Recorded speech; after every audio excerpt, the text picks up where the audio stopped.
vencido. Satanás foi vencido. A morte foi vencida. Tudo foi vencido. Ele venceu a carne, o diabo, o pecado e a morte. E agora ele está assentado no trono, à destra do trono, na majestade e nas alturas. Então nós temos que buscar as coisas do alto, aonde Cristo está assentado. Temos motivos para sermos uma comunidade. Então, o Filho de Deus tem que procurar as coisas nos céus, onde Jesus Cristo. Sou cristão, pequeno Cristo está crescendo, eu tenho que procurar espiritualmente nele as coisas, obedecendo, me transformando cada dia mais a imagem e semelhança dele, em caráter, em conduta, na mente. E amanhã às 10 horas nós estamos estudando a transformação da nossa mente, para nossa mente ser cada vez mais próxima da mente de Cristo. Não é para ganhar esse mundo. É na certeza de eternamente ser obediente a Deus e cooperar com o governo do nosso irmão mais velho, que deu a vida dele, para nós termos uma vida espiritual nele e ele viver em nós e termos o Espírito Santo nos conduzindo. Os filhos de Deus não estão preocupados com esse mundo, porque quem guia os filhos de Deus nesse mundo é o Espírito Santo. Verdade triste. Nós não temos motivos, irmão, suficiente para celebrarmos ao Senhor com cânticos, com alegria, com aplausos, na sua presença. Não com euforia, não com sensacionalismo, mas com uma alegria celestial aqui na terra.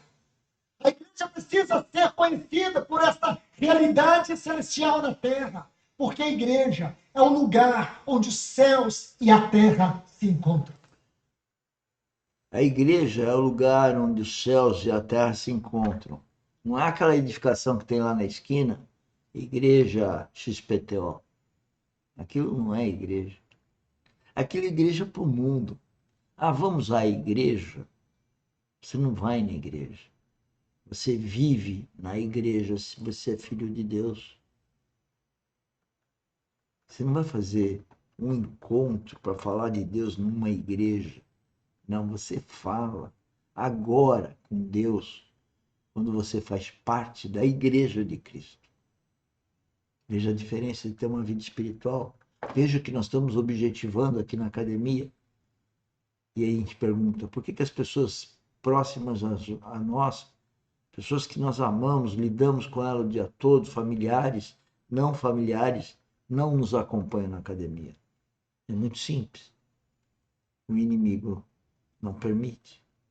Mas por quê? Porque elas escolhem mal. Elas escolhem o mundo. Elas têm que nos ouvir. Porque o nos ouvir é ouvir o Espírito Santo. Eu posso ser um veículo do Espírito Santo e você pode ser um veículo do Espírito Santo. Mas é a coisa espiritual, não é pelo som verbal, mas é a palavra viva do Espírito Santo, que é revelada. Compreenda isso. A igreja é o lugar onde os céus e a terra se encontram. E aqui eu já quero terminar, meus irmãos e irmãs. Quero concluir,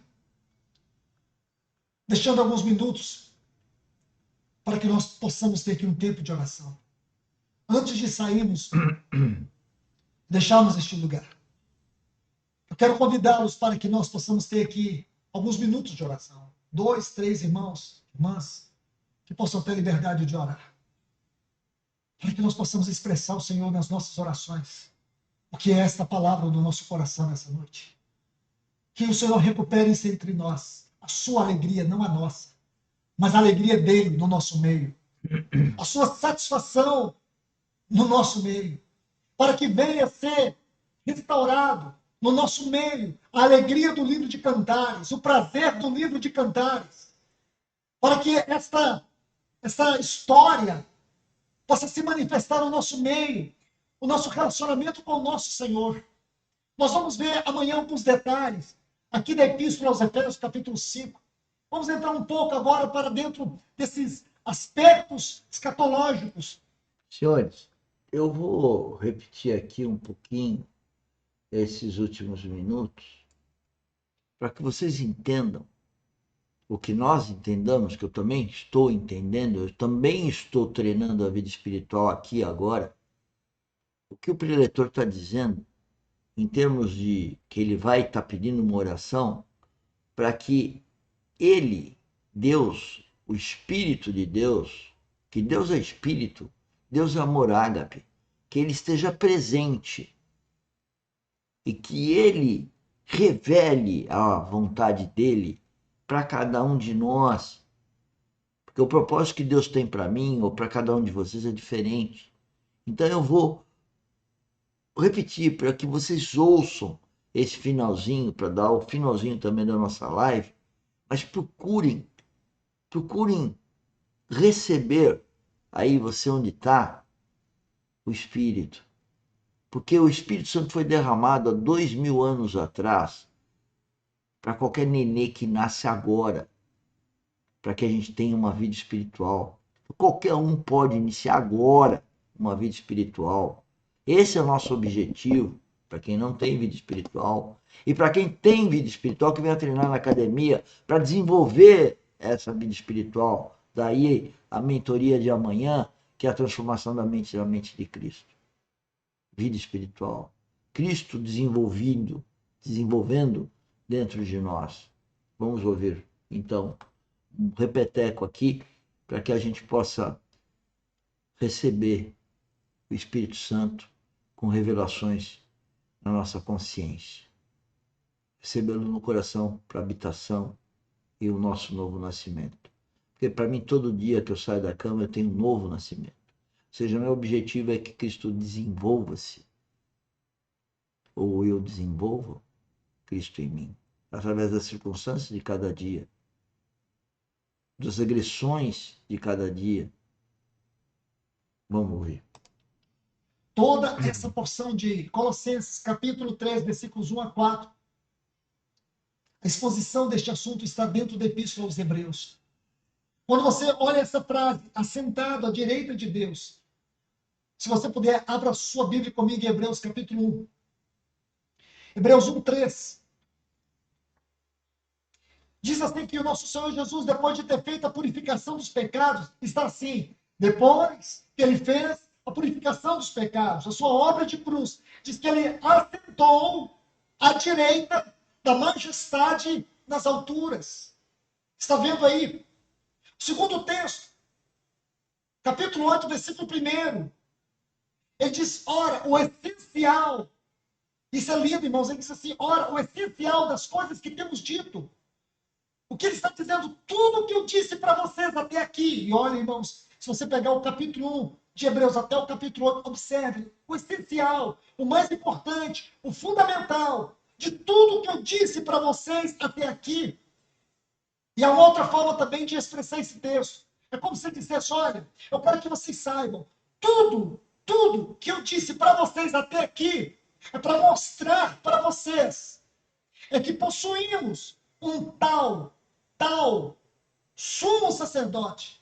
Quando ele usa a palavra tal, é porque ele não encontra nenhuma outra designação que possa expressar a altura do que ele quer dizer. Tal, inigualável, sumo sacerdote que se assentou à destra do trono da majestade nas alturas.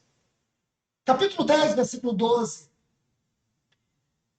Diz assim, Jesus, porém, tendo oferecido para sempre o único sacrifício pelos pecados, assentou-se à destra de Deus. E por último, capítulo 12, versículo 2, ele diz, olhando firmemente para o autor e consumador da nossa fé, Jesus, o qual, em troca da alegria que lhe estava proposta, suportou a cruz, não fazendo caso da ignomínia, está assentado à destra do trono de Deus. E agora, irmãos, possuindo esse quadro de textos, você consegue olhar para esse versículo 1 de Colossenses, capítulo 3. Veja bem, portanto, se fosses ressuscitados com Cristo. Buscai as coisas lá do alto, onde Cristo vive, assentado, à destra de Deus. Se você